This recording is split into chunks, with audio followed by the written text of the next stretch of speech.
No Jumper, coolest podcast in the world, and back for the third time in the last month or two, last couple months. Memo600 back on the show. Big 60. How you feeling? I'm feeling great, man. Great to be here, man. You know what's going on. I'm still alive. And introduce us to your right-hand man here. Yeah, my boy right here. He could introduce himself. Yo, Poe from West Philly. My brand Cairo Casanova. That's what my boy rocking right now. You already know.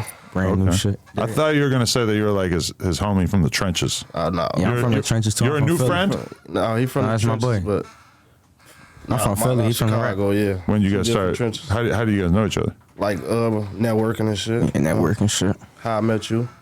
Networking. You ain't network your way into me. How? Huh? For sure. I was bothering you. For sure. That's networking. You met me on the net. Net and work. I was bothering you like, yo, let's get a freaking interview in. For sure. Okay. But we're back in here. What made you want to come back on the podcast? You got anything I on felt top like of I your was mind? too quiet last interview. I was too high. I don't smoke weed. I'm like 3 months clean. Like, no. So you stopped smoking weed after that interview? Yeah, that was my last day, actually. That's serious. Damn, that last interview, last time you smoked? Yeah.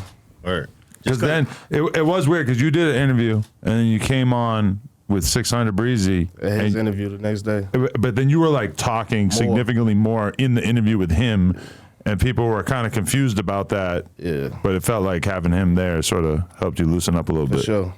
Because I know Breezy gonna talk his shit. And some shit I ain't gonna be quiet on. Like, see, with the Ruger situation and all that, I'm speaking up like, no, man, yeah. You had to go against him in some the shit argument I a ain't little gonna bit. agree with everything my brothers do, but I ain't no yes man either. Like, Right. That's what a lot of give you props for, because they say Memo, well, for one thing, he ain't gonna never be no yes man. Yeah, for sure. Where you get that from? Why you ain't never just ran with the crowd? I felt like all my life I've been myself though. Like, if they gonna like you, they gonna like you for being you. Like, if they don't like you, then they not gonna never like you. Like, why pretend to be some other shit? Sometimes I go to parties and stuff and I'm thinking like, I'm here to network. I need to be like talking to people. I need to be involved with this shit. And then it's like, you have that reality in the back of your head of like, I'm not that kind of person. Like, I'm a little bit more to myself. I'm a little bit more reserved. My whole life, I never was a talker. I was always quiet and in the background, like the old Chief Key videos. I was just in there quiet. And, I grew up a lot, though. Like, a lot of shit I don't take. Like, I think jail changed that for me, though. Like, You was in the, what video was that? Was it Lil Sosa? 300. 300? Where y'all shot that video at? His crib. He used to live next door to me. In O Block? No, No. 61st in Michigan. For sure. Is that considered Front Street? Yup, Front Street. That's why I stayed at. So who all from Front Street? Because I be saying, King Von used to be on Front Street too or something, He right? used to be around there, but he not from Front Street. There's a lot of from Front Street. I fuck with Front Street. All right, that's the family. That's the first place I hung when I first moved in the trenches. How far is Front Street from O Block? Like 3 blocks, 2-3 blocks. Walking distance type shit. I used to walk there from there. So give us, before we start asking about like current stuff, tell us like, what have you been doing for the past 3 months since that interview? I just want a life update. I started businesses like Airbnbs and Turos and shit. I got 3 houses, 2 apartments, 3 cars, all type of shit going on. My music, I'm actually working on a new tape. I'm just trying to find a name for it right now. All type of shit. Labels been hitting me up. I got somebody from Rock Nation hit me up. Like, I'm trying to get my business together first before I just jump out and, You still feeling the label idea? You think that could still work for you or not? No. Only how that shit'll work if I'm the top artist, like, cause your focus gotta be straight on me. Like, it can't be, you got Lil Baby, you got, what's the Carisha, all that shit. All the attention gotta be on me. Like, I feel like the managers and all that shit gotta be focused on me, cause it ain't gonna work with all the mixed up, I feel like that's how I tried the shit with OTF. Like, it was me, Smirk, and Von, all 3 of us hot. All us can't have the same management and all that shit, because they gonna want to push his shit harder because he the top artist, then you gotta wait, and I need my shit to be pushed when I want it to be pushed type shit. Like, So you think independence probably the way to go for you? Yeah, it is, for sure. So you feel like Durk and them or OTF just in general was like putting you on the back burner? They was. I don't feel like it, they was. Like It's like known like worldwide. Like, Yeah. But did you feel like it was the kind of situation where they wanted you to get more popping on your own? Like yeah, they told me that. Yeah, old manager told me that. Who was Shout out. managing them? It was like 2 or 3 managers. Well, Ola was the main one who was teaching me a lot of the game. Like, real smart dude. For sure.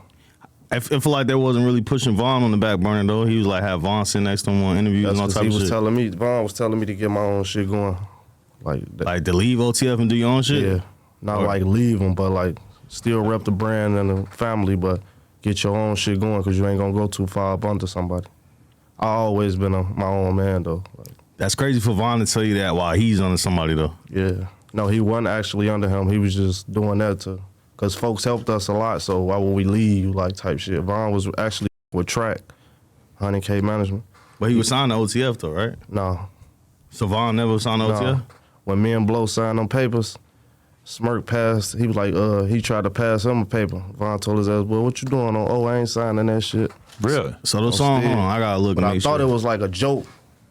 But he really was for real. So everybody thinks that Vaughn was signed to Durk, but it's not actually true. They were just friends, and Yeah.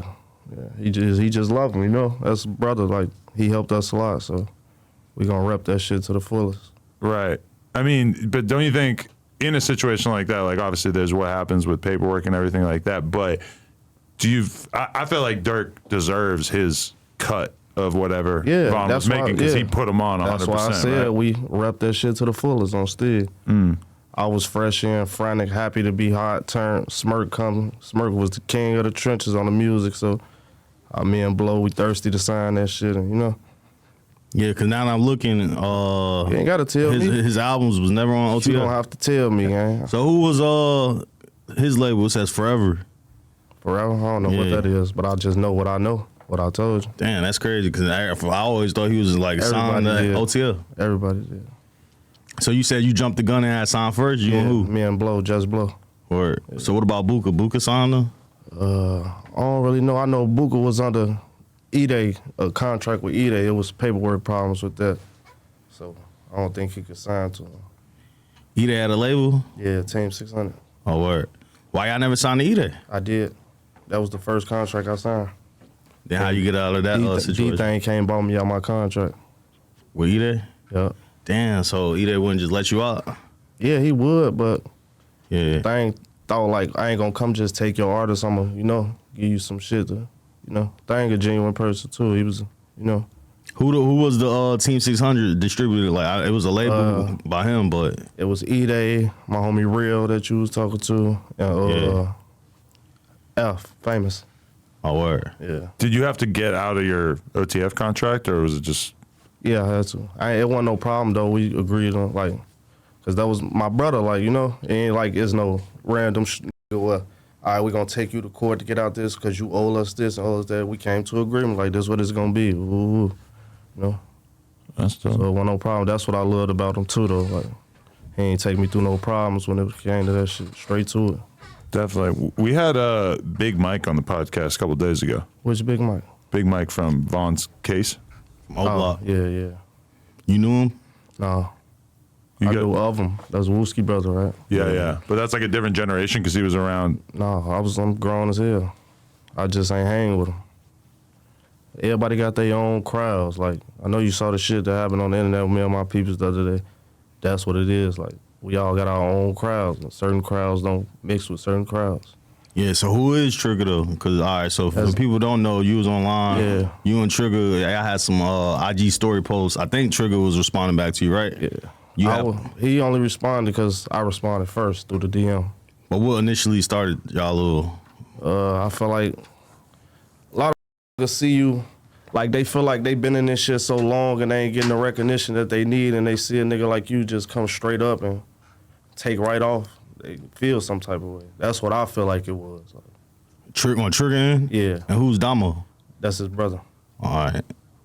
And they both for 600? Yeah.